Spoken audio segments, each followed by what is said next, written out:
যে ভাষাকে তখন যে ভাষা শিখে যে ভাষা বলে ভাতের জোগাড় করা যায়, মানুষ সেই ভাষার থেকে কথা বলতে বলতে মানুষ কথা বলা বন্ধ করে দিচ্ছে এখনই, যখন সে ভাষা তারা চলে যাচ্ছে অন্য ভাষার দিকে। এবার পরের এই বিষয়ে যাব, তার আগে জাস্ট একটা কথা বলি। ধরুন পুরুলিয়ার ভাষা, পুরুলিয়ার ভাষা বাংলা ভাষা প্রচলিত যে স্বীকৃত বাংলা ভাষা সেটা নয়। অনেকেরই পরিবার ওপার বাংলা থেকে এপার বাংলায় এসছেন স্বাধীনতা দেশভাগের যন্ত্রণা বুকে নিয়ে। আমরা কিন্তু যে ভাষায় আমাদের ঠাকুরদা কথা বলতেন সে ভাষায় কথা বলি না।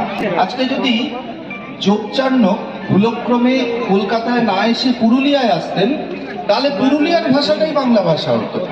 তখন পুরুলিয়ার ভাষাতে আমরা সবাই কথা বলতাম, লিখতাম, কারণ ওই ভাষা থেকেই তখন ভাতের জোগাড় হতো।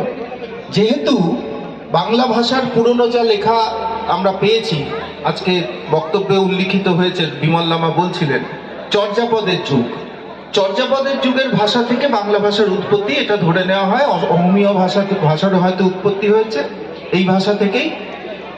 চর্যাপদের একটি খুব বিখ্যাত লাইন, ভুসুকুপাল লাইন, ভুসুকু আজি তুই বঙ্গালী হইলি নিয় চণ্ডালীকে গ্রহণ করলে। তাহলে কি চণ্ডালীর ভাষা বাংলা ভাষা ছিল সেই সময়?